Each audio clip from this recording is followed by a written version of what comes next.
एक मर्तबा हज़रत इमाम शाफ़ी रहमतुल्लाह अलैह ने हज़रत इमाम अहमद बिन हम्बल रहमतुल्लाह अलैह को ख़त मुबारक लिखा कि काफ़ी अरसा हो चुका है आप हमारे यहाँ तशरीफ़ नहीं लाए, मेहरबानी करके आप हमारे यहाँ तशरीफ़ लाएं।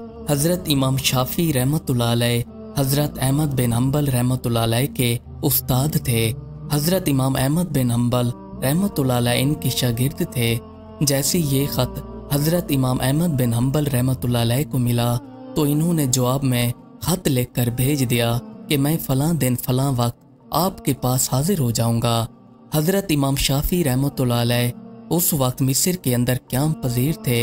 हज़रत इमाम शाफ़ी रहमतुल्लाह अलैह को जब इनकी मुलाकात का पता चल गया कि ये फ़लाँ दिन मेरे पास तशरीफ़ लाएंगे तो इन्होंने अपने घर वालों को, मिलने जुलने वालों, रिश्तेदारों को और उलमाए कराम को इनके आने की खबर दे दी कि ये फ़लाँ दिन मेरे यहाँ तशरीफ़ लाएंगे।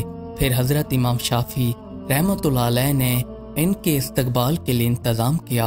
आप रहमतुल्लाह अलैह ने लोगों से फरमाया कि कहने में तो ये मेरे शागिर्द हैं, पर हज़रत इमाम अहमद बिन हम्बल रहमतुल्लाह अलैह को अल्लाह ताला ने बहुत बड़ा मर्तबा अता किया है और ये अल्लाह के नेक साले बंदे हैं। फिर वो दिन भी आ पहुँचा जब हज़रत इमाम अहमद बिन हम्बल रहमतुल्लाह अलैह तशरीफ़ लाने वाले थे। हज़रत इमाम शाफ़ी रहमतुल्लाह अलैह ने इनके इस्तकबाल के लिए अपने शागिर्दों को और उलमाए कराम को साथ ले लिया और शहर के बाहर तशरीफ़ ले आए। इस वक्त जो मिस्र का बादशाह था वो भी हज़रत इमाम शाफ़ी रहमतुल्लाह अलैह के मोतक़िद थे।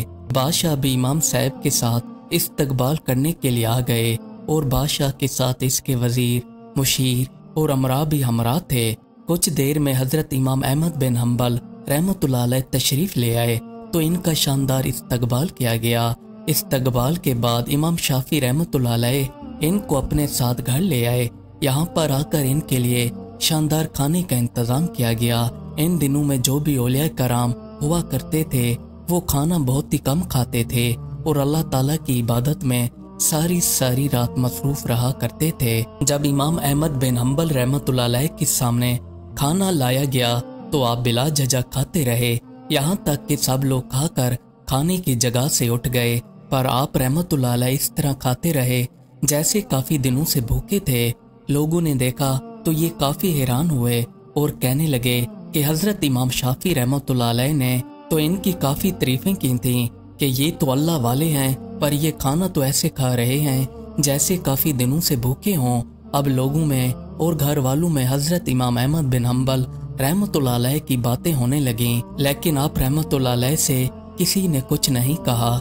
जब रात हो गई तो हज़रत इमाम शाफ़ी रहमतुल्लाह अलैह के बच्चों ने हज़रत इमाम हम्बल रहमतुल्लाह अलैह के कमरे में अस्तंजे के लिए ढीले और पानी, इसके साथ मुसवाक और वज़ू के लिए पानी का एक लोटा भर कर रख दिया ताकि इमाम साहब तहज्जुद के वक्त उठें तो इनको बआसानी हर चीज़ में असर हो। इन दिनों जब अल्लाह के वली हुआ करते थे सारी रात इबादत में मशगूल हो जाया करते थे और तहज्जुद की नमाज तो इनका मामूल थी। पर ये आजकल की जो दुनियावी चीज़ें हम पर हावी हो गई हैं, इसने तो हमें तहज्जुद की नमाज से दूर कर दिया है और हम रात को लेट सोकर सुबह देर से उठते हैं, जिससे हमारी सुबह की नमाज भी मुतासिर हो जाती है।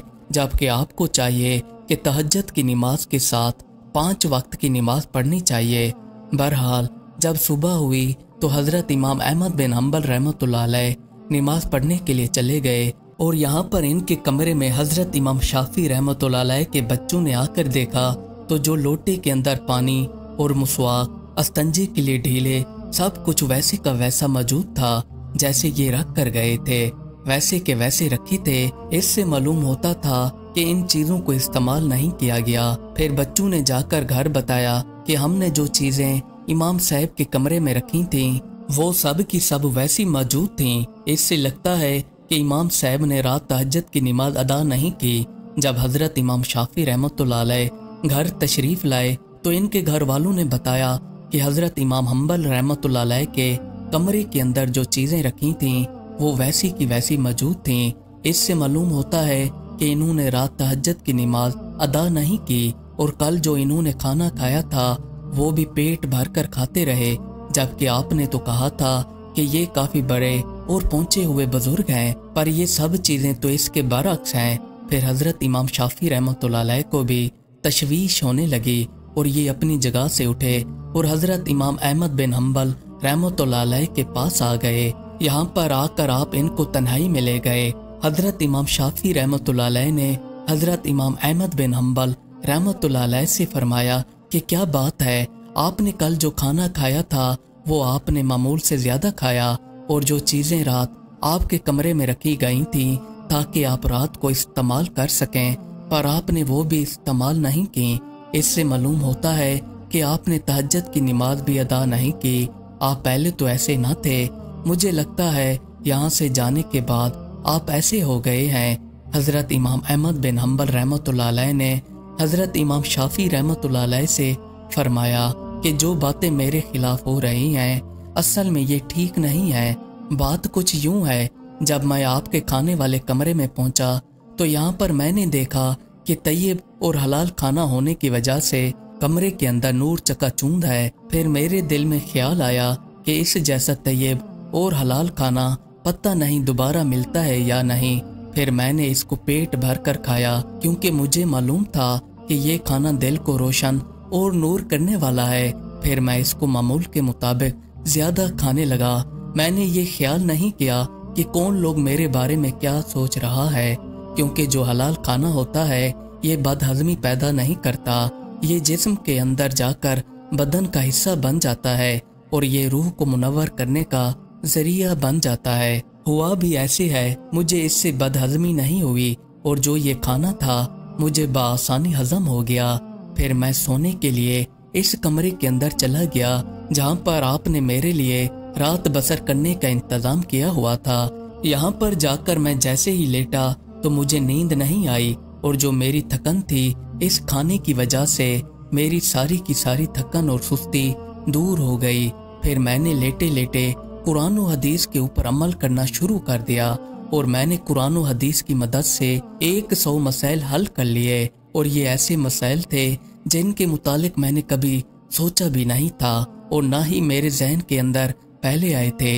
ये सारे के सारे सवालात और जवाबात मेरे जहन में आते गए और सारी रात मैं इन मसाइल के ऊपर सोचता रहा। फिर इसी दौरान सुबह हो गई और रात को मुझे तहज्जुद के लिए भी वजू नहीं करना पड़ा और सुबह के लिए भी मुझे अस्तंजे की जरूरत नहीं पड़ी और ना ही मुसवाक मेरे काम आया, और रात इशा वाला वजू ही मेरे लिए फजर में काम आया।